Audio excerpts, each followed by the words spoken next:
Donc Clément Verne, donc éleveur en bovin laitant, race limousine. Donc voilà, c'est un système, on va dire, assez classique pour la région, mais pas extensif, on va dire. Donc il y a une volonté, on va dire, claire de valoriser quand même au maximum les produits.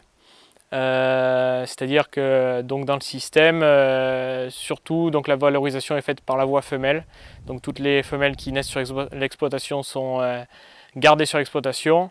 Une partie donc pour le renouvellement, une partie en repro et une autre partie donc pour faire des génisses de Lyon et Saint-Étienne. Voilà le troisième tri. Dans les grandes lignes, donc c'est une exploitation qui est essentiellement axée sur le pâturage tournant avec une valorisation de l'herbe au maximum. Et le gros du stock fourragé est fait sur des métailles immatures. Donc je fais des dérobés estivales depuis que je me suis installé, donc il y a eu plusieurs tentatives au début, mais c'est un peu toujours la même recette avec du sorgho fourragé multicoupe, quoi. Après les ingrédients ont un peu évolué au cours du temps. Ça a été mis en place quoi, après, on va dire, toujours après, dans un premier temps, la culture de métailles récoltée en immature. La grande question, c'est est-ce qu'on tente maïs ou est-ce qu'on fait une dérobée? Moi, j'ai choisi de faire des dérobées. Et la deuxième question, la deuxième option qu'il peut y avoir, c'est est-ce qu'on récolte ou est-ce qu'on pâture? Donc là, ce qui a été mis en place ici, c'est plutôt essayer de le faire pâturer. Toujours voilà, dans une logique pour les stocks fourragés, les laisser dans les bâtiments ou les laisser en tas, on va dire, dans un coin plutôt que les sortir et essayer de réduire au maximum les charges de mécanisation, quoi. Il y a deux modalités là, qui sont faites sur l'exploitation selon le précédent. Il y a un premier mélange qui est fait donc derrière le métail immature qui a pour vocation, on va dire, d'être pâturé plusieurs fois. Donc il y a un sorgho multicoupe hybride donc qui repousse, qui peut être pâturé 2-3 fois selon les années. Dedans, il y a du colza fourragé. Et une autre modalité après la moisson où il y a un peu plus d'espèces, donc il y a toujours comme ingrédient de base du sorgho fourragé, du colza, du tournesol.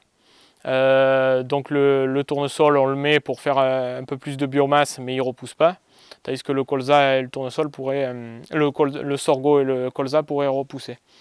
Donc tout ça c'est semé à 25-30 kg hectare et depuis quelques années en semi-direct. Ces dérobés sont essentiellement donc mises à disposition des vaches qui sont plutôt, on va dire, à un stade d'entretien, quoi. C'est-à-dire qu'elles revêleront là incessamment sous peu, dans le mois d'octobre. Il y en a quelques-unes qui sont prêtes à véler, mais c'est essentiellement des vaches en entretien qui sont là-dedans, quoi. Après, dans la conduite, voilà, ça permet vraiment de soulager les prairies, c'est-à-dire qu'on sort les animaux des paddocks qui sont donc des prairies permanentes. Et donc ça permet, en conditions non poussantes, l'été, pendant la période estivale, de carrément les sortir du circuit, de baisser complètement le chargement. Voilà, on conduit ces paddocks, ces couverts comme des paddocks, quoi, comme du pâturage, quoi. On fait soit fil avant, fil arrière, ou soit carrément on fait des paddocks dans la parcelle, quoi. Ces mélanges donc, de sorgho, colza, tournesol qui sont implantés par Clément sont semés fin mai, début juin selon les conditions climatiques.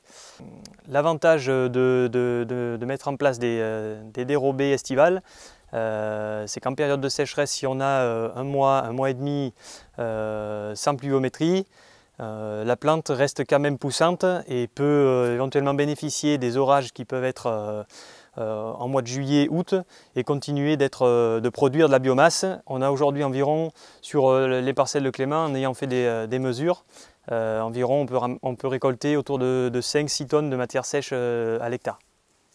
Le métail donc immature qui est ramassé par Clément au mois de mai permet derrière d'avoir une souplesse au niveau des cultures à implanter en période estivale. C'est pourquoi il choisit aujourd'hui de faire ces dérobés en sorgho colza pour essayer de s'adapter un petit peu face au changement climatique. On voit aujourd'hui que les exploitations tendent à se perfectionner sur le sujet et à essayer de s'orienter sur différentes méthodes et différents systèmes culturels pour essayer de pallier à ce changement climatique. Pour nous gagner du temps pour semer, on a investi dans un semoir de semi-direct à la CUMA du canton de Seillac. Avec la CUMA, on est un groupe d'éleveurs. où on sème à peu près 300 hectares par an. Le semoir, c'est un semoir disque dent qui permet de passer dans des couverts quand on veut le laisser au sol. Et quand il fait sec l'été, là, on le fait pâturer aux animaux. Sur la ferme, depuis la mise en place des métailles immatures et des couverts, nous sommes autonomes en fourrage. Et les bonnes années, on arrive à relaisser de la matière au sol, comme cette année sur cette parcelle. Avant la mise en place des métailles, la ration de base, c'était maïs, herbe plus soja. Aujourd'hui, avec la mise en place des métailles riches en protéines, les vaches ont une ration unique de mélange métailles à volonté. On n'a plus besoin d'acheter de soja pour équilibrer le maïs. Et on a une ration équilibrée, les animaux se comportent mieux, sont moins malades et sont plus sains.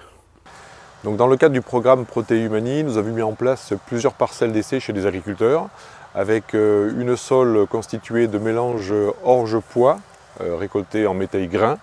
Et d'autres secteurs, nous avons mis en place des métailles matures riches en légumineuses. Le but est de faire pousser de la légumineuse, donc d'avoir des mélanges enrichis en protéines pour pouvoir nourrir les animaux. Et cette année 2023 nous permet de voir que dans le contexte climatique que nous avons eu cette année, la mise en place en fait, des couverts a été facilitée par la météo, qui a été plutôt clémente avec nous. On a eu plus d'eau qu'en 2022. En tout cas, les essais nous montrent que nous sommes plutôt dans des couverts intéressants et qu'il faut encore consolider ces résultats, mais nous sommes en bonne voie pour sécuriser les stocks fourragers des éleveurs et toujours enrichis en protéines. Donc ce qui est agréable, c'est que quand on réussit nos couverts, au pire on fait pas moins que si on n'avait rien fait. Et ce qui est super agréable, c'est que quand on sème, je vois toujours du gibier, que ce soit du chevreuil, des lièvres. Donc c'est anecdotique, mais c'est assez agréable. On voit un peu d'abeilles aussi, il y a toujours un peu de fleurs. Sur les métailles au printemps, on a gros de potentiel avec les abeilles. Quand on a fait le choix de renouveler notre semoir, on avait un petit peu d'expérience. Donc on était assez exigeant au niveau qualité de semis. On avait vu ce qui marchait, ce qui ne marchait pas, ce qu'il nous fallait, ce qu'il ne nous fallait pas. Du coup, on s'est porté sur le choix du semoir. On a aussi fait le choix de mettre du télégonflage sur le tracteur pour limiter la compactation des sols et améliorer la motricité du tracteur.